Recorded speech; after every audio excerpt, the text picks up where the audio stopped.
प्रश्नावली 9.1 का छठा प्रश्न है, किसी सप्ताह के विभिन्न दिनों में बिजली के बल्बों की बिक्री नीचे दर्शाई गई है। यानी कि हमको एक चित्रालेख दिया गया है जिसमें चित्र में हमको क्या दिखाए हैं, बल्ब हमको दिखाए हैं, बिजली के बल्ब। ठीक है, और एक संकेत हमको दिया है, यहाँ पे देखेंगे संकेत जो हमको दिया है, एक बल्ब का जो चित्र है इसको हमको गिनना है 2 बल्बों के बराबर। देखो ये हमको दिखाया गया है यहाँ पे, सोमवार के दिन, मंगलवार, बुधवार, बृहस्पतिवार, शुक्रवार, शनिवार और रविवार।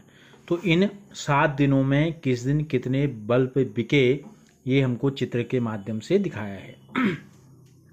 चित्रालेख को देखिए और निम्नलिखित प्रश्नों के उत्तर दीजिए। हमसे कहा है शुक्रवार को कितने बल्ब बेचे गए। तो देखो शुक्रवार हमको दिखाई दे रहा है, हमें क्या करना है, शुक्रवार के दिन कितने बल्ब बेचे गए हमको बताना है। तो चित्र में कितने बल्ब हमको दिखाई दे रहे हैं, देखो 1 2 3 4 5 6 7।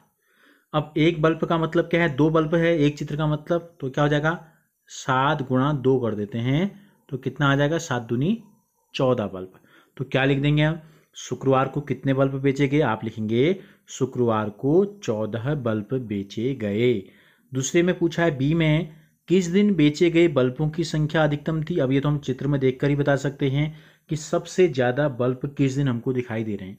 तो देखो सोमवार से लेकर रविवार तक के सभी चित्रों पे नज़र दौड़ाइए, तो हमको जो लग रहा है रविवार के दिन सबसे लंबी लाइन दिखाई दे रही है। तो गिन लेते हैं, देखो 1 2 3, यह 1 2 3 4 5 6 7 8 9 बल्ब दिखाई दे रहे हैं। ठीक है, और बाकी मंगलवार की है इसके बाद दूसरी लाइन, इसमें भी हम देख लेते हैं 1 2 3 4 5 6 7 8 ही हैं यहाँ। तो सबसे अधिक बल्ब किस दिन बेचे गए, हमसे पूछा है किस दिन बेचे गए बल्बों की संख्या अधिकतम थी, आप लिखोगे बी में रविवार के दिन बेचे गए बल्बों की संख्या अधिकतम थी। फिर हम आते हैं सी में पूछा है किन दिनों में बेचे गए बल्बों की संख्या समान थी। तो आप ये तो चित्र में देख के हमको बताना है। देखो चित्र में हमको एक दिखाई दे रहा है बुधवार के दिन और एक हमको दिख रहा है शनिवार के दिन। देखो 4 बल्ब यहाँ भी हैं, 4 यहाँ भी हैं, इसके अलावा कोई भी दिन ऐसी बल्ब नहीं है जो बराबर बिके हों।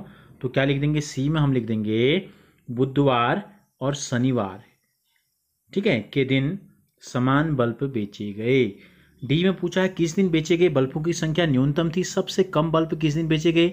चित्र को देखेंगे फिर, तो सबसे कम बल्ब 2 दिन बेचे गए, वही जो हमने अभी आपको बताया, बुधवार के दिन और शनिवार के दिन।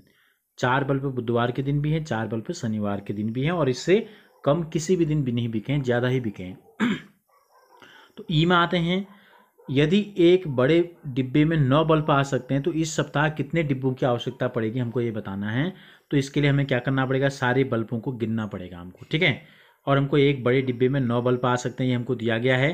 तो हम क्या करते हैं, इन सारे बल्बों को गिन लेते हैं। देखो सोमवार के दिन 1 2 3 4 5 6 हैं, तो 6 दूनी यहाँ लिख लेते हैं 12 हो गई।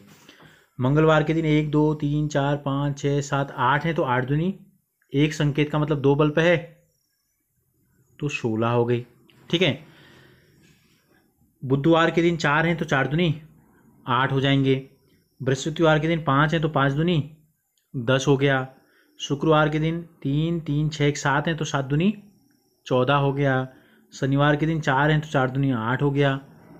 और रविवार के दिन 1 2 3 4 5 6 7 8 9 हैं, तो ये हो गया 9 दूनी 18। इन सबको जोड़ देते हैं। जोड़ के कितना आएगा, देखो 6 2 8 8 16 4 20 8 28 और 36 का 6 आ गया। हंसी लगा 3 3 1 4 1 5 1 6 1 7 1 8। तो कुल बल्ब हमारे आ रहे हैं 86। आप फिर अच्छे से गिनेंगे इनको, और गिनने के बाद देखेंगे कि जो बल्बों की जो संख्या है वो 43 होनी चाहिए। ठीक है, 43 होगी तभी बल्ब होंगे 86। अब हमको क्या बताना है कि एक डब्बे में 9 बल्ब आ रहे हैं, तो 9 से भाग कर देंगे, इसको 9 का भाग दे देंगे, तो क्या होता है 9 नम 81, 9 नम 81 होता है। तो 81 डब्बे पूरे भरे जाएंगे, और बाकी फिर कुछ बल्ब बच गए। ठीक है, तो जितने बच गए उनको हम 10वें डिब्बे में रख देंगे। तो इस प्रकार यदि एक बड़े डिब्बे में 9 बल्ब आ रहे हैं तो इस सप्ताह कितने डिब्बों की आवश्यकता पड़ी, ये हमको बताना था। तो इसमें उत्तर आ जाएगा 10 डिब्बों की आवश्यकता पड़ेगी। ठीक हो गया। क्योंकि कितने बल्ब आए थे हमारे, 86 करीब आए थे, तो 9 दशम होता है 90। ठीक है, अब हम आते हैं इसके दूसरे प्रश्न में। एक विशेष मौसम में एक गांव में 6 फल विक्रेताओं द्वारा बेची गई फलों की टोकरियों की संख्या दिखाई गई है, और हमको जो संकेत दिया गया है, एक टोकरी का मतलब जो है 100 टोकरियां, 100 फलों की टोकरियां, एक चित्र का मतलब 100 फलों की टोकरियों से है। तो इस आलेख को हमको देख के बताना है कि किस फल विक्रेता ने अधिकतम फलों की टोकरियां बेची। इसका उत्तर ए देखते हैं। तो सबसे ज़्यादा चित्र जिसमें आपको दिखाई दे रहे हैं, क्या नाम है इसका? इसका नाम है मार्टिन। तो क्या लिख देंगे? किस फल विक्रेता की जगह पे लिख देंगे मार्टिन ने अधिकतम फलों की टोकरियां बेची। उसके बाद दूसरे प्रश्न में हम आते हैं। अनवर ने फलों की कितनी टोकरियां बेची? केवल बी है, एक प्रश्न और है, बी में अनवर पूछा है, तो अनवर की टोकरियों की संख्या गिन लेते हैं कितनी है। देखो कितने हैं, 1 2 3 4 5 6 7, और एक का मतलब 100 होता है, तो 7 का मतलब कितना हो जाएगा, 7 गुणा 100, 700। तो क्या लिख देंगे, अनवर ने 700 फलों की टोकरियां बेची।